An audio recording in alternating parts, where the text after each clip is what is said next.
Welcome back to the Lackluster channel. Today's story involves the Atlanta Police Department. On June 19th, 2019, Jamel Harris was shot, but before police arrived, a bystander stopped to render aid. She removed the man's wallet to identify him, and noted that he had a wad of folded cash. She never counted the money, but estimated it to be around $500. The man's phone, wallet, and cash was given to the EMTs upon their arrival. When Officer Keisha Richburg arrived on scene, her body camera showed an EMT putting the cash into the wallet and giving it to the officer, who then placed the patient's belongings into her patrol vehicle.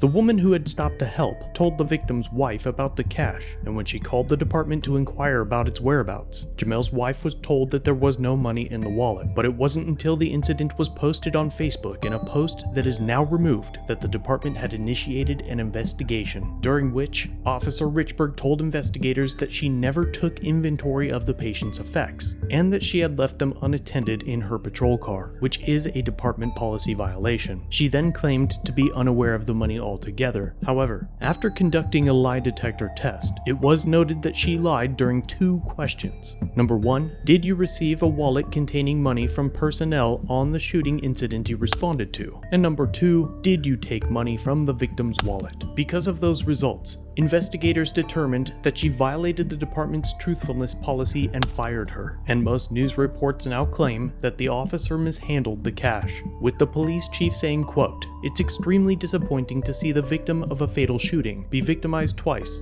by the actions of one of our officers. I have scoured the internet and have reached out to multiple sources within the APD, but cannot find any further information about the officer's current employment within the Atlanta Police Department or surrounding agencies, or whether the case was ever forwarded to the Fulton County District Attorney's Office. What's even stranger is that the body cam footage that was originally released by APD on their YouTube channel is now in an unlisted state, with access granted only to those that have the link I've posted below." Yeah, this is ID right there, but that's the stuff on the ground right there. You could grab his phone. Man, you could step back. It's a crime scene at this point. Okay. Yeah.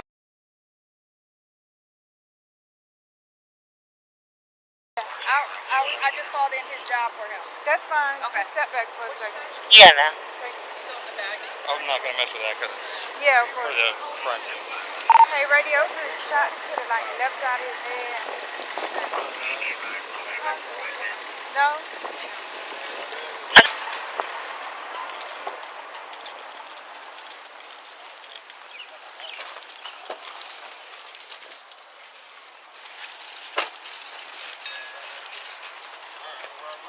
Hey!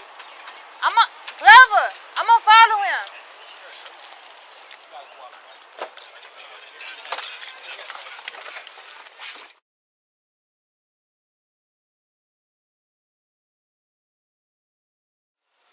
Hey, this the officer. He's been transported.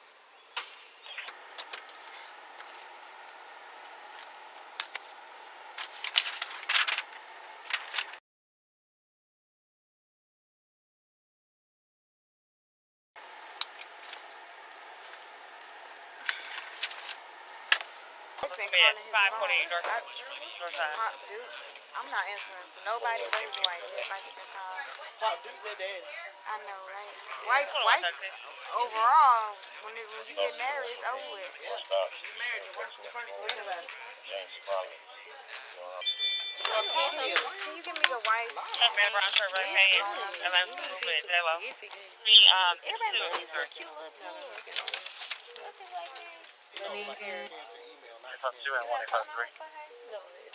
Okay. I mean, you could try. I never really tried it already. Do I have a what? Okay, good. Then do these step ass. Good me. Well, all of us, really. We've done almost When I'm gonna get ready. So I only have to do these. Oh, I got it. That's for sure. I've got that one. Don't do it. 1033 Hollywood, 1220. Yeah, I got it. Bye, Mel. Excuse me, 1033 Hollywood. Brown card. Who said that? A brown car? 3113. He's sorry for the missing person coming up at 681 Albert Street. At 681 And she know Albert where he Street. at, cause she kept calling me. Well, calling his phone. Copy. Give me a 68-year-old black male by the name of Joseph Yeah, Mason on with the gun phone records it say 12/27/1950. You need anything from me? This is phone and his wallet. That's his phone as well. This is wife information. That's his wife. How'd you get that? She called the phone.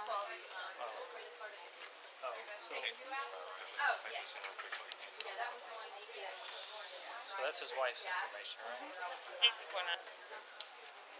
And that's his wallet, or his ID. He got that. He's got his ID. His phone. Were you the primary guy this way? Yeah. I was second on scene.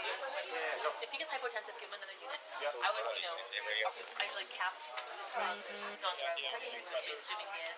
I sort of cap our blood products at people to 10 minutes, and then, because at some point you have to say, this is non-steroidal, but get him to CT scan, follow the surgery, shortly get him 20, 618, code 9 and arrive to M. Oh, they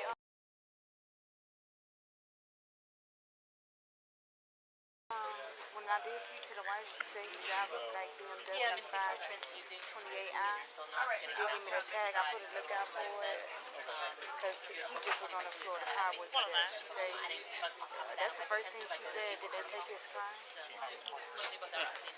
957 you hit a ride that you had at 3599. 2008 BMW. I know the first three is. Did you go look out? Yeah. He has a single ballistic wound to the head. We'll get a CT scan, but for right now, Everybody's it on the appears, person. I'm you just know, a person. highly I mean, likely that 920 Hall Street, there's 920 a Hall. very good chance that it's a non-survivor. Okay. All right. Surprised that her business sister has returned home. Well, that's that, huh?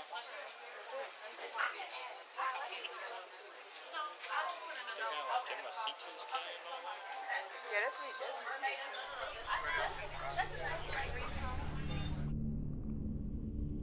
Thanks for watching. If you have a video you'd like me to review, email it or send it in via Facebook Messenger. You can also view this and other content on my website. If you're new here, subscribe for future content. If you've been around for a while, remember to like, share, and comment down below of what you think of this interaction. Shirts and other goodies are available at the Teespring store linked below. Channel memberships start at just $1 if you'd like to further support the channel and get a slick lack logo next to your name. I'll see you in the next video. All links are down below.